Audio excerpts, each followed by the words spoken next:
When were the conversations starting about you winning the world title? Because you won it 10 months in.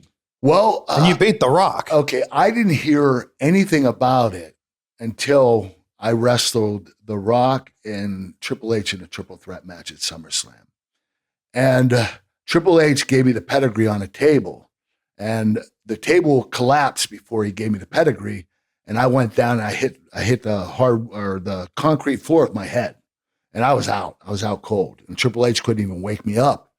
And he said I was snoring. So the thing is, I was supposed to do that. And I was supposed to pretend I was hurt. I was going to go backstage. And then they were going to bring me back out for the rest of the match. Stephanie brings you back out. Yeah, so that was all planned. Okay. But I got hurt for real. Now they pull me backstage.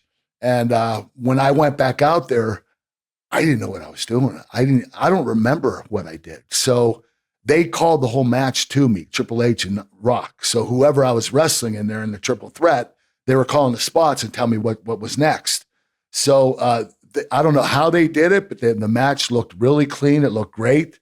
And you can tell if you look and watch their mouths, you can tell they're talking a lot. You can also tell, especially when Stephanie's bringing you out, that you don't know where you are. Yeah. Do you remember anything from that? No, I woke up in the hospital at 3 a.m. and I was like, what happened? They're like, you don't remember? I said, no. I remember being at a pay-per-view. They said, well, you got a concussion. And I was like, whoa, man, I don't remember that. So was it because of that match that they went, Kirk? Vince was like, you know what? You impressed me.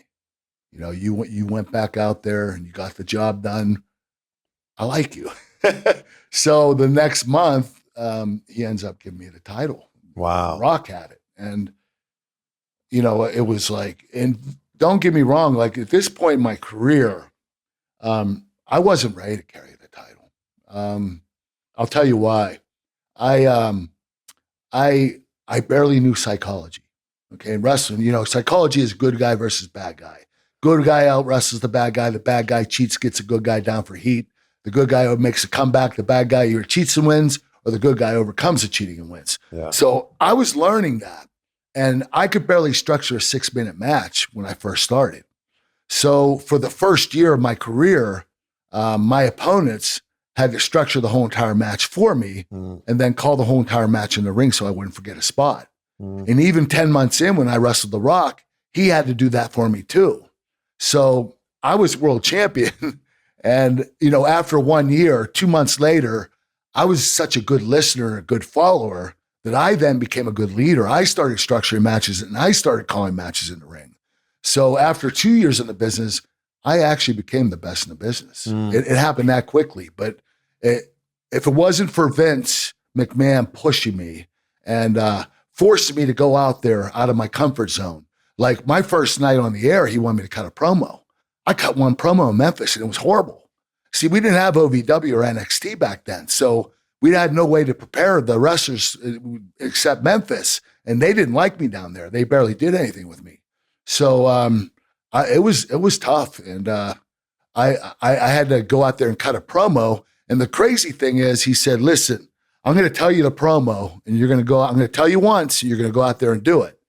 So I was like, you're not going to write it down? I said, so I could memorize. He said, no, I'm going to tell it to you. You're going to go out there and do it. So he starts telling me the promo. I'm listening. And after 3 minutes, I'm like, holy shit, this is a long promo. He keeps talking 4, 5, 6 minutes. He gets done. And I said, Vince, I'm sorry, but I didn't hear a word you said. Can you repeat that? He said, I'm going to tell you one more time. You go out there, you either sink or swim. Wow. And I went out there and I got 80% of it right. And he said, I can work with this kid. This kid has ability. So he started having me cut promos every week, and they're getting longer and longer. I started mastering promos. I was getting better. I was learning on the job. So by a year in the business, I was one of the best promo cutters in the business. And I shouldn't have been.